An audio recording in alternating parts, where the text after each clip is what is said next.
नमस्कार. नमस्कार. दादा, आपण हे जे सागर बायोटेकचं जे खरबूज लावलं तुम्ही, तर तुम्ही याच्या आधी किती वर्ष आधी हे खरबूज ट्राय केलं होतं? मी हे खरबूजचं वाण जे आहे हां. हे मी 3 वर्ष आधी ट्राय केलं होतं. बरोबर 3 वर्ष अगोदर मी 2 एकरवर लागवड केली होती. 14,000 रोपांची लागवड केली होती त्यावेळेस. बरोबर. आणि हे जे वाण आहे, तुम्ही सध्या आजची तारीख आहे आपली 4 एप्रिल 2026. हो बरोबर.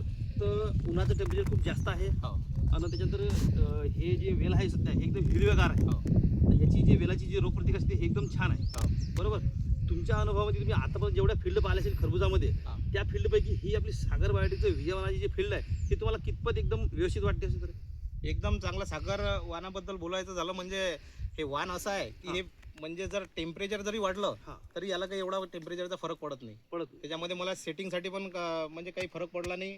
साईजसाठी हां. किंवा इतर कुठलाही मला प्रॉब्लेम येत नाही. फक्त पाण्याचं नियोजन एक महत्त्वाचं आहे की पाण्याचं नियोजन तुमचं व्यवस्थित असलं पाहिजे. उन्हाळ्याचे दिवस असल्यामुळे हां. पाणी कमी जास्त होता कामा नये. बरोबर. म्हणजे एक सारखं तुमचं पाणी असलं एकसारखं पाहिजे. पाण्याची एक वेळ ठरवून घ्यायची आणि हां. त्या प्रमाणेच आपलं रोज पाण्याचं वॉटर मॅनेजमेंट असलं पाहिजे. बरोबर. म्हणजे जसं जसं वेल वाढेल आणि जसं जसं फळ वाढेल तसं हां, तसं हां, त्याचं पाणी वाढलं. दिवसानुसार आपलं पाणी वाढलं पाहिजे. बरोबर. समजा सुरुवातीच्या लागवडीचा जो आपला टप्पा असते, हां, हां. लागवडीच्या 7 ते 8 दिवसात तुम्ही जर 1 तास पाणी देत असाल किंवा अर्धा तास पाणी देत असाल तर 1 दिवसाआड 2 दिवसाआड पाणी जर देत असाल तर तो टाइम निश्चित असला पाहिजे आणि त्याच टाइमला पाणी गेलं पाहिजे. बरोबर. आणि नंतर जशी जशी मग तुमच्या प्लॉटची डेव्हलपमेंट होईल, फ्रूट सेटिंग आपलं फ्लॉवरिंग सेटिंग येईल, हां. त्यावेळेस फ्रूट सेटिंग येईल, त्यावेळेस तुमचं पाण्याचं तुम्हाला वाढवायचं आहे. बरोबर.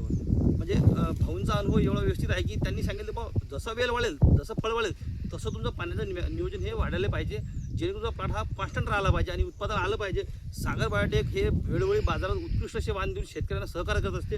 त्याच्यामध्ये पूर्ण भारतामध्ये जे सध्या सक्सेसफुल ठरलेलं वाण सागर बायोटेकचं विजय आणि कंपनीने परत यावर्षी एक अजय पण एक सुधारित वाण दिलेलं आहे मार्केटला. तुम्ही त्याची पुढच्याची लागवड करा. एकदम उत्कृष्ट असं वाण आहे. बिलकुल बिलकुल. आणि सागर बायोटेक जे वेळोवेळी जे सुधारित वाण देत असते त्याच्यापैकी कंपनीने एक लालपरी म्हणून एक व्हरायटी दिली आहे. चक्री सेगमेंटमध्ये येते ते. पूर्ण जो रंग आहे तो लाल राहतो त्याच्यावर. हां, हां. बरोबर. आता सध्या त्याचा मार्केटला जो आज सध्या 11 ते 12-13 रुपये जो मार्केट असेल, परंतु त्याचं मार्केट हे 25 ते 26 रुपये चालू आहे. बरोबर. तर हे सागर बायोटेक जे वेळोवेळी जे सुधारित वाहन आणत असते हां. हे शेतकऱ्यांना असं सहकार्य करते जेणेकरून आपण जो माल मार्केटला घेऊन जाऊ एक सारखं सर्व मंडळी जर माल मार्केटला घेतला तर बाजारात थोडं भावामध्ये कमी जास्त होऊ शकते. हां. पण जर आपण जर वेगळा माल जर नेला तर होऊ शकते आपल्याला चांगला भाव मिळेल. चांगला दर मिळेल. बरोबर. सागर बायोटेकनं तसंच यावर्षी रिवा म्हणून एक मार्केटला वाण दिलेलं आहे. हां. तर मी तुम्हाला त्याचं पण दाखवणार आहे. तर शेतकरी बंधूंनी सागर बायोटेकने रिवा म्हणून एक वाण दिलेला आहे. फळाची साईज एक 1600 ते 1800 ग्रॅमपर्यंत फळाची साईज होत असते. सेटिंगला कुठल्याही प्रकारची अडचण जाणार नाही आणि फळाची स्वीटनेस सर्वात जास्त राहते. हां. बरोबर.